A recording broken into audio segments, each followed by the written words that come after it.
Olá pessoal, vamos dar início a mais um Gene Highlights. Satisfação estar aqui com vocês e do meu lado a Lívia.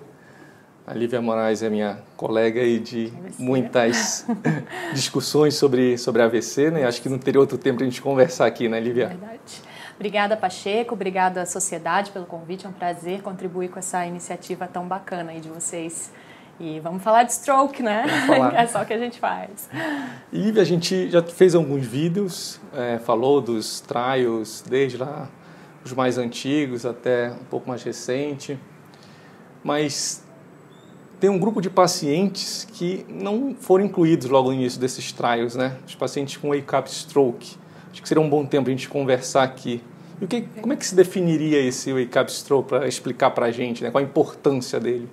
Então, os pacientes com wake-up stroke, né, Felipe, são os pacientes que acordam com sintomas de AVC e que ninguém sabe exatamente em que momento que esse AVC se instalou. Então, é muito importante distinguir esse grupo de pacientes dos demais, porque os wake-up strokes, eles correspondem a cerca de 20% de todos os casos de stroke.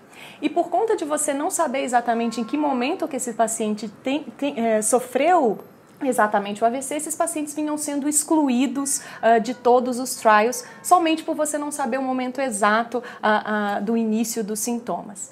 No entanto, o que se sabe por múltiplas pesquisas, inclusive com imagem, é que a maioria desses pacientes, uma proporção muito significativa desses pacientes, tem o AVC algumas horas antes de acordar ou poucos momentos antes de acordar.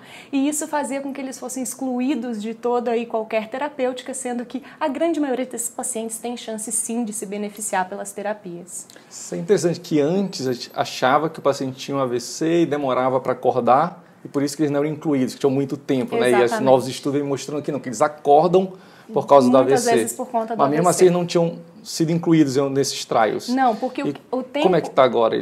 Tem algum trial que começou a incluir? Como é que está o estudo desses pacientes? Isso. Então, eles eram excluídos porque até hoje o tempo que se considera para incluir os pacientes no trial é o chamado last seen well, que é o tempo que você foi visto bem pela última vez. E, na verdade, a gente sabe que, apesar do last seen well do wake-up stroke ser muito amplo, eles infartaram exatamente poucos minutos antes de acordar. Então, esses pacientes começaram agora a ter possibilidade de tratamento com os dois trials que foram amplamente discutidos aqui, o DOM e o DEFUSE 3. O DOM e o DEFUSE 3, que foram trials de trombectomia mecânica, incluíram pacientes com início dos sintomas até 24 horas e nesses casos foram incluídos os pacientes com wake-up stroke. Mas a gente tem que lembrar que no DOM e no DEFUSE 3 foram pacientes submetidos à trombectomia mecânica. Então eram pacientes que tinham oclusões de grandes vasos e geralmente déficits clínicos severos, com NIH na maioria das vezes maior do que 10. Certo, então eles vieram trazer já um benefício para esses pacientes, mas que tinham que ter obstrução proximal. Exato. Então se eles não tivessem obstrução proximal, eles não foram incluídos. Continuavam não sendo incluídos. E continua assim? Não, esse cenário, Felipe, mudou agora, foi publicado em agosto de 2018, então pouco tempo depois do DOM e do DEFUSE 3, foi publicado o primeiro trial em pacientes com wake-up stroke, o trial chamado Wake Up. Nesse trial não eram pacientes submetidos à trombectomia mecânica, inclusive um critério de exclusão do Wake Up era se o paciente fosse elegível à trombectomia mecânica. Então, no Wake Up, o que se avaliou foi a trombólise endovenosa em pacientes que acordavam com sintomas de AVC. A gente sabe que a trombólise endovenosa ela é aprovada atualmente até 4 horas e meia do início dos sintomas. Porque a gente sabe que o efeito do RTPA ele é muito dependente do tempo, né? Então, quanto mais tempo passa, menor é o efeito da droga. E a gente sabe que o melhor efeito da droga é até 4 horas e meia. Então, excluía-se os pacientes com wake-up. Mas como a gente acha que o paciente com wake-up, a gente tem evidências grandes de que ele infartou há pouco tempo, buscou-se uma forma de provar que esse paciente tem um infarto recente e que ele poderia receber o trombolítico endovenoso. Aí entra o papel da imagem, né, e da ressonância, que a gente ainda não conversou muito aqui, do papel da ressonância no stroke, né? Isso. E como é que a gente define? Como que sabe que ele estaria com até 4 horas e meia, já que ele acordou e chegou no hospital, assim. Hospital. Então, uma forma da gente mostrar que o paciente com wake-up tinha até 4 horas e meia do início dos sintomas seria pelo chamado mismatch difusão flare. Então, um paciente que ele apresenta uma difusão positiva, mas que o flare ainda não é positivo, ou seja, um flare normal, isso tem um alto valor preditivo positivo para um infarto em até 4 horas e meia de evolução. Então, esse seria um marcador de imagem de tempo, né? Não é o mismatch de penumbra, como a gente fala, para perfusão, é um mismatch de tempo. Então, a gente tem a difusão mostrando que o paciente tem um infarto e o flare ainda negativo, mostrando que esse infarto ocorreu muito provavelmente em menos de 4 horas e meia. E nesse trabalho, o Wake Up, ele dividiu os pacientes em 2 grupos, uns recebiam placebo e outros recebiam o RTPA endovenoso, e no grupo que recebeu o RTPA endovenoso, os desfechos favoráveis foram maiores, significativamente maiores. Então, os pacientes que chegam tendo acordado, então tem uma oportunidade mesmo. Se tiver obstrução proximal, ele entra naquele caso do Down e do Diffuse. Exatamente. Se não tiver, também tem uma oportunidade de receber um tratamento, nesse caso, endovenoso. Exatamente. Se a imagem mostrar que seria até 4 horas e meia. Exato. E isso é uma dúvida que surge porque ainda não temos a resposta se o paciente que chega com wake-up stroke e eu estou num centro que tem trombectomia mecânica e ele tem uma oclusão de grande vaso, esse paciente vai para o braço da trombectomia mecânica. Ainda não há um trabalho mostrando se esse paciente tem que ser submetido à trombólise endovenosa antes da trombectomia mecânica, como ocorre nas 4 horas e meia com um paciente que tem um infarto de tempo conhecido. Mas isso nos serviços que tem ressonância. Exatamente. Isso mas nos serviços que não tem a disponibilidade, acho que creio que a maioria aqui no Brasil, de ter na emergência a ressonância disponível. Como é que fica? Então, com a publicação do Wake Up, a gente estava com essas 2 possibilidades, né? Então, pacientes com Wake Up Stroke, com oclusão de grande vaso, iam para trombectomia mecânica de acordo com os critérios de Dawn e Diffuse 3. Os pacientes que não eram elegíveis à trombectomia mecânica, ou por ausência de uma oclusão de grande vaso, ou nos hospitais que não tem disponível a trombectomia mecânica, fazem ressonância magnética. E se houver mismatch de difusão flare, podem ser submetidos a trombólise endovenosa. Mas realmente, Felipe, isso não é realidade na maior parte do nosso país, inclusive do mundo.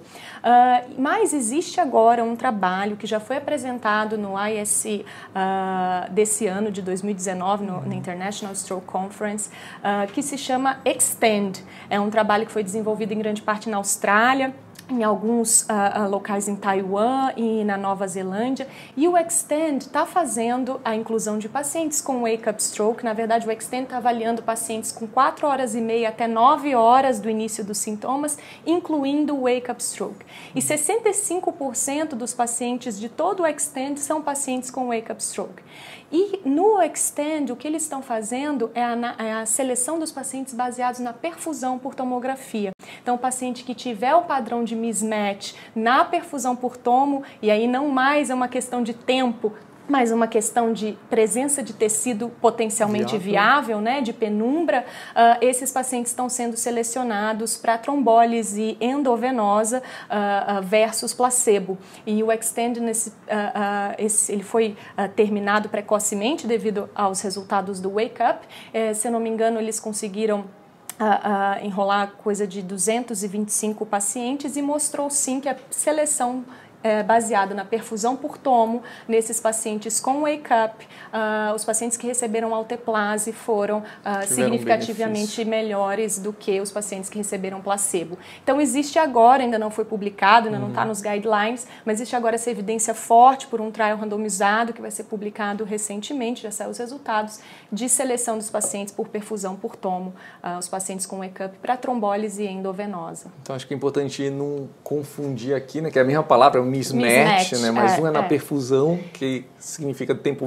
de tecido viável, e o outro na ressonância, que é do tempo viável. Exato. Então, Lívia, agora que a gente já viu nos outros episódios, falou sobre tomografia, angiotomo, sobre a perfusão, e agora introduzir esse novo conceito de wake-up stroke e de ressonância, seria muito difícil te pedir para montar um algoritmo de como proceder frente a um paciente que chega com suspeita de AVC isquêmico?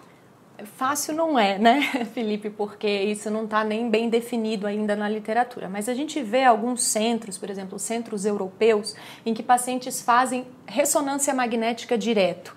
Então, eles colocam, por exemplo, fazem a ressonância já com imagem de difusão, de suscetibilidade magnética para avaliação de hemorragia, o FLAIR para avaliação de mismatch FLAIR difusão e fazem uma pela anjo ressonância mesmo. Então, alguns centros europeus fazem ressonância magnética direto nos pacientes. Mas lembrando que isso tem que ser em centros altamente especializados, com fluxos muito otimizados para isso dar certo no AVC.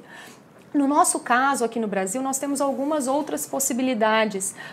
Talvez fazer ressonância para todos os pacientes não seja viável, mesmo em locais em que a ressonância esteja disponível. Então, uma possibilidade, e é uma possibilidade que às vezes eu tenho usado, que é você fazer no paciente com sintoma de AVC que chega ao pronto-socorro, você faz a tomo e angiotomo. E esse vai ser o paradigma mais utilizado para a maioria dos pacientes. Então, os pacientes que se apresentam principalmente até 6 horas do início dos sintomas vão se beneficiar já disso. Se o paciente tem uma oclusão de grande vaso vista pela angiotomo e está além das 6 horas, esse paciente vai para o braço da trombectomia mecânica e aí ele vai para a seleção por meio do DOM ou do Diffuse.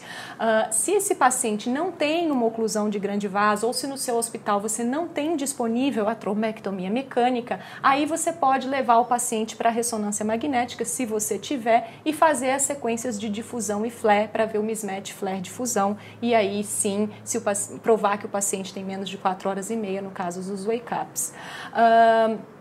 Se você não tem ressonância magnética no seu serviço, isso não é possível, a possibilidade maior seria de utilização de tomo, angiotomo e perfusão por tomo. Nesse caso, se o paciente tiver uma oclusão de grande vaso, tiver acima de 6 horas ou wake-up, você vai usar os critérios do Diffuse 3, que utilizou a perfusão por tomo para selecionar esses pacientes. Se ele não tiver uma oclusão de grande vaso ou você não tiver disponível a trombectomia mecânica, por meio da perfusão por tomo, que foi demonstrado e será publicado agora no Trial Extend, seria possível fazer a trombólise endovenosa. Então seria mais ou menos esses os caminhos. Acho que englobou, né, tudo que a gente discutiu aqui. Espero que sim. Aqueles pacientes com trombectomia mecânica e os que vão fazer só trombólise venosa e tentando ajudar a maior parte dos pacientes, né, que eu acho que é o nosso objetivo final. Lívia, muito obrigado. Obrigada, eu que agradeço. Obrigado a todo mundo por acompanhar o GN Highlights. Então, quem quiser pode acessar os vídeos antigos, que já tiveram 3 vídeos falando sobre AVC isquêmico, esse é o 4º vídeo, então é uma evolução, vai mostrando todas as etapas, tudo que a gente pode fazer para ajudar o paciente. Quem não se inscreveu no canal, se inscreve no canal para receber uma mensagem quando chegar os vídeos e até a próxima. Obrigada.